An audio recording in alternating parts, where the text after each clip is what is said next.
안녕하십니까. 2024년 4월 11일 최병무 팩트 시작하겠습니다. 조금 전까지 제가 새벽 6시부터 채널A에서 방송을 하느라고 오늘 유튜브를 일찍 하지 못했습니다. 자, 총선 이제 거의 100% 99.9%인가요? 지금 이 시각까지 개표가 완료됐는데 사상 최대의 민주당 압승이었습니다. 민주당과 더불어민주연합 175석, 지역구 254개 중에 161곳 민주당이 승리했고요. 민주연합은 비례대표 예상의석이 지금 14석, 그래서 합치면 175석 이 정도가 됐고, 국민의힘은 영남과 강원 등 일부 지역구까지 해서 90곳에서 당선을 시켰고, 국민의 미래 여기가 이제 19석, 이래서 109석. 그래서 이제 개헌저지선 그거는 100석이었죠. 근데 개헌저지선은 확보를 했지만 기타 이제 180석이라고 하면 모든 상임위원장을 다 민주당 마음대로 가져가도 되는 이런 상황이 돼버렸고, 패스트 트랙이니 이런 국회에서의 모든 절차는 탄핵이나 거부권 이런 것만 빼고 모든 절차는 다 민주당 마음대로, 왜냐면 단독 과반수가 됐기 때문에 그런 상황이 됐다, 이런 거고요. 국민의힘의 경우에 서울에서 일부 선전을 했지만 그거는 제가 보건대는 완벽하게 당과는 무관하게 개인 역량으로 선전을 한 것으로 보인다, 이런 거고요. 그 대표적인 인물이 바로 동작을의 나경원, 용산의 권영세. 제가 관심 지역 10곳 꼽을 때 남들과 달리 도봉갑을 꼽은 적이 있었죠. 김재석 당선이 됐습니다. 민주당의 안규령 후보를 물리치고, 이 도봉갑에서는 제가 보건대 서울의 동북 쪽에서 아마 2008년 뉴타운 열풍이 불기 분 이후에는 처음으로 당선된 것 아닌가. 그러니까 그 전후에 처음으로 당선된, 그것도 김재섭이라는 젊은 정치인이 당선이 됐다. 그 어려운 지역에서, 물론 상대 후보와의 이런 상대적인 평가지만 여하튼 도봉갑 지역에서 잔뼈가 굵은 젊은 정치인이 당선이 됐다. 이거는 어찌 보면 이준석 의 노원 그 정치적 실적을 능가하는 일종의 쾌거다. 국민의힘으로서는 젊은 정치인 하나를 발굴했다, 이런 의미가 되는 겁니다. 자, 그런 거고요. 이제 또 대표적인 눈에 띄는 거는 이제 김태호 의원이 사실은 자기 지역구를 옮겨서 도전을 했죠. 양산을에. 근데 김두관 의원을 꺾었습니다. 그 다음에 장해찬, 본인의 막말 파문으로 공천이 취소되니까 탈당해서 무소속 출마를 해서 민주당 유동철 후보한테 어부지리를 안기는 것 아니냐, 이런 평가를 받았었는데, 그래도 국민의힘으로서는 다행스럽게 정연욱 후보가 당선이 됐습니다. 그리고 장해찬 무소속 후보는 10%도 못 얻고, 그러는 바람에 보조금, 반환금 전혀 못 받게 생겼고, 정치적 생명이 이제 거의 끝난 것 아닌가, 젊은 나이에. 전 그런 생각이 듭니다. 왜 그러냐면, 사실 따지고 보면 당의 명령에 승복해서 하거나 아니면 좀 잘못 판단을 했더라도 결국 민주당 후보한테 어부지리를 안길 가능성이 높으면 본인이 정통성 있는 후보한테 양보를 했어야 되는데, 그렇지 않고 끝까지 가서 결국 모든 걸 다 잃고 말았다. 개도 구럭도 잃었다. 이런 표현이 적당할 것 같습니다. 자, 아깝게도 인천 계양을의 원희룡 후보가 선전을 했습니다마는 낙선을 했고요. 경기 수원병의 박문규 전 산업통상부 장관 마찬가지고, 용인갑의 이원모 전 대통령실 인사비서관도, 용인갑은 그 직전에 국민의힘이 의석을 차지했던 지역입니다. 근데 이 지역에서 낙선을 했고요. 민주당의 김준혁 막말, 그 다음에 양문석 사기대출 의혹, 그럼에도 불구하고 그 사람들은 다 당선이 됐습니다. 그래서 국민의힘이 109, 민주당이 175, 조국 혁신당이 12 비례대표로만, 개혁신당이 이준석 후보가 당선되면서 비례대표도 한석, 그래서 천하람 후보는 낙선을 했습니다. 새로운 미래가 세종시에서 김종민 의원이 당선되면서 한석, 진보당이 울산에서 당선되면서 한석, 뭐 이렇게 됐습니다. 이번 총선을 전체적으로 평가하자면 이재명 대표의 민주당 승리라기보다는 저는 윤석열 대통령의 국민의힘 패배, 이렇게 얘기하는 것이 가장 중립적이고 정확한 표현이다, 이렇게 봅니다. 뭐 패인은 뭐 수도 없이 많지만 뭐 역시 정권 심판론, 이른바 용산발 리스크, 그 대표적인 게 이종섭 주 호주 대사의 문제, 그 다음에 황상무 전 시민사회 수석의 발언, 여기에다가 그 대파, 물론 대파가 그 발언의 발단은 뭐 꼭 그런 내용이 아니었다고 할지라도 이 부분을 민주당이 효과적으로 그 선전선동에 이용함으로써 휘말렸다. 이거를 초반부터 좀 민생 위주로 뭔가 전환점, 그러니까 효과적인 대응을 했으면 그나마 이 파장을 줄일 수 있었는데, 뭐가 문제냐는 식, 뭐 이런 식으로 대응을 하는 바람에 결국 이 대파의 파문의 효과를 키워준 그런 모양새가 됐다. 뭐 이런 거죠. 그 다음에 또 용산발 리스크라고 하는 것이 왜 하필 총선을 앞두고, 선거를 앞두고 의료계와의 갈등을 일으켰느냐. 그거 총선 후에도 되는 것 아니냐. 이런 아쉬움들이 아마 국민의힘의 팽배에 있을 것으로 봅니다. 그 다음에 정치 신인인, 그리고 윤석열 대통령과 이미지가 대부분 겹치는 한동훈이라는 사람을, 법조인을 원톱으로 의존해서 선거를 치른, 그러니까 정치 신인 아닙니까? 그리고 정치는 제가 전문가가 하는 거라고 여러 차례 말씀을 드렸습니다.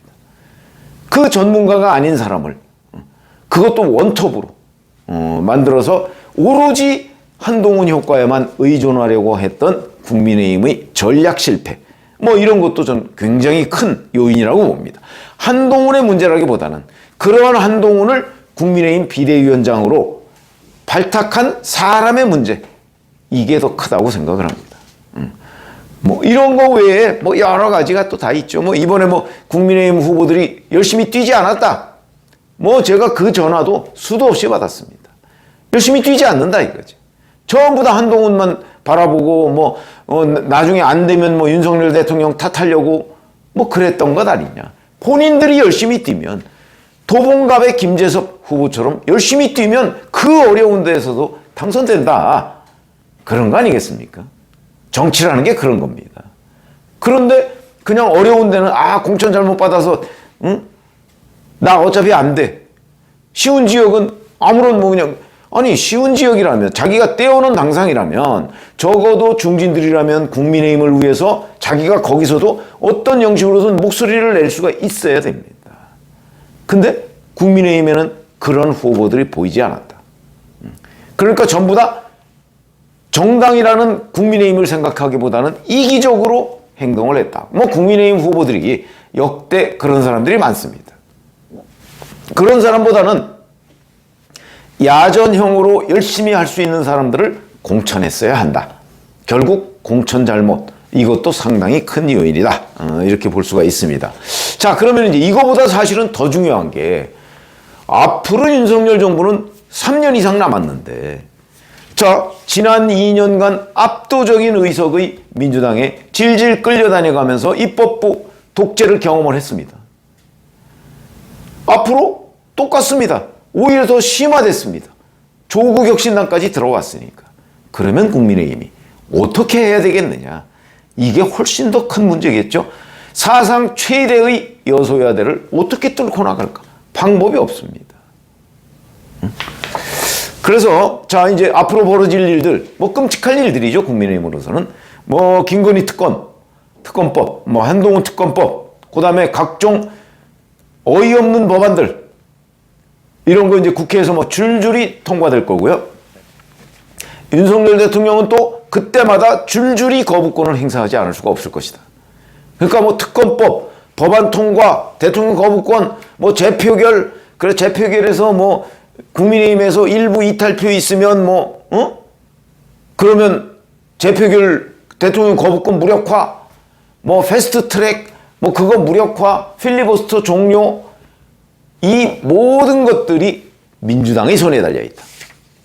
그러면 그거를 어떻게 대항할 것인가? 이런 것들이 대단히 중요해집니다. 뭐 거의 돌파구가 안 보인다. 뭐 이렇게 얘기해도 과언이 아닐 정도로. 물론 앞으로도 이 얘기를 제가 뭐 수도 없이 그 논평을 해야 될 상황인데 돌파구가 거의 보이지 않는다. 오죽하면 노태우 정부가 하다 안 되니까 3당 통합을 했겠는가. 이런 것까지도. 근데 지금은 그것도 할 수가 없습니다. 그러면 사실 그 저희 같은 이제 정치 전문가가 볼 때는 이 돌파구라는 건 결국 윤석열 대통령이 바뀌는 수밖에 없다. 국정기조 전면 전환 뭐 이런 거죠. 정치인 대거 등용, 당정 쇄신, 전면적 당정 쇄신 뭐 이런 건데 이런 거하고 국민과의 소통 강화 이렇게 해서 본인에게 쏠렸던 그 어떤 불통 이미지, 오만 이미지 이런 것들을 싹 걷어내야 되는데 그거 윤 대통령 쉽지 않을 거래요. 사람 그렇게 쉽게 바뀌지 않습니다. 쉽지 않을 겁니다. 본인이 못 바뀔 것 같으면 본인 주변을 싹 바꿔서 그런 사람들로 채우는 방법이 있을 텐데 지금까지의 윤석열 대통령의 스타일을 저희 나름대로 물론 앞으로 바뀔지 잘 모르겠습니다만은 나름대로 분석해 보면 근본적으로는 안 바뀔 것 같습니다. 이런 생각이 윤 대통령의 머릿속에는 여의도 정치가 부패한 사람들의 집단이다 하는 생각을 여전히 가지고 있는 것으로 봅니다. 그러니까 여의도 정치를 멀리 해왔죠. 정치 자체를 멀리 해왔습니다. 그런데 대통령은요 정치가 80%입니다. 행정은 20%고 그 부분에 관한 윤 대통령의 이해도가 낮았다고 저는 생각을 하고 그렇기 때문에 바로 오늘날 이런 결과를 초래했다. 아니 대통령에 대한 부정평가가 긍정평가의 2배 가까이 된 게 벌써 임기 초반부터 이렇게 됐습니다. 그걸 개선하려는 노력을 안 했지 않습니까? 거기다가 제가 여러 차례 제 방송을 열심히 듣는 분들은 아마 기억하실 텐데 대통령의 희생이 있어야 된다. 왜 남한테만 희생을 요구하느냐. 제가 그 얘기 여러 번 했습니다.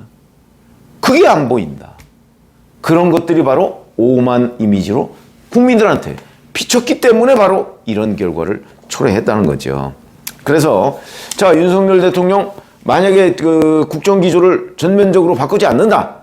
이럴 경우에는 아마 앞으로 3년 넘게 남았습니다.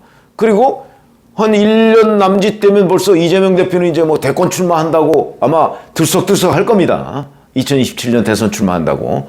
그리고 사법부에서는 아마 사법부도 눈치를 많이 봅니다. 정치. 지금 어떻게 될지 예측할 수 없습니다. 이재명 대표 사법 리스크 사상 최대의 여소야대가 됐기 때문에 아마 사법부도 눈치를 보게 될 것이다. 그러면 이재명 대표의 재판 진전이 더딜 수도 있습니다. 거기다 이재명 대표가 재판 지연에는 또 더 같은 사람이기 때문에 아마 지연될 수도 있습니다. 이것도 그렇게 윤석열 대통령 뜻대로 사법부가 움직여주지 않습니다. 이런 것도 다 변수가 됩니다. 자 이렇게 되면 뭐 윤 대통령은 아마 민정수석 본인이 없앴던 민정수석을 부활해서 뭐 검찰과 뭐 사법부 이런 데에 조정 능력을 좀 강화해야 되겠다라는 생각을 가지고 있는 것으로 보이는데 그거 가지고 해결 안 됩니다. 본인이 바뀌어야 된다. 근데 본인은 제가 보기에는 바뀔 것 같지 않다. 그러면 별로 여권에 지금 여권에 돌파구가 보이지 않는다. 그래서 결국은 아마 또 전면적인 당정 분리 뭐 이런 것도 한번 생각해 볼 수 있습니다. 그러니까 지금 이번 총선이 또 특징이 윤 대통령에 의해서 내쳐졌던 사람들은 대부분 다 돌아왔습니다. 나경원, 안철수 잘 아시다시피. 그리고 가장 최근에는 김기현 전 대표. 뭐 그 지역이야 워낙 유리한 지역이라고 하니까. 그러나 예를 들어서 나경원 전 원내대표 같은 사람은 동작을 그렇게 만만한 지역이 아닙니다.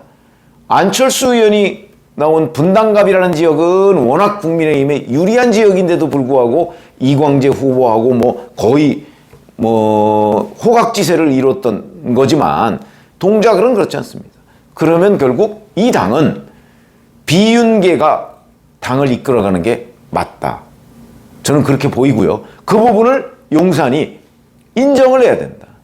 그러면서 국정기조를 바꿔가지 않으면 다른 돌파구는 없어 보인다.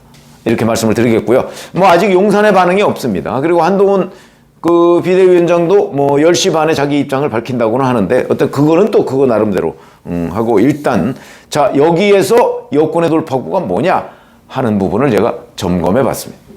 고맙습니다.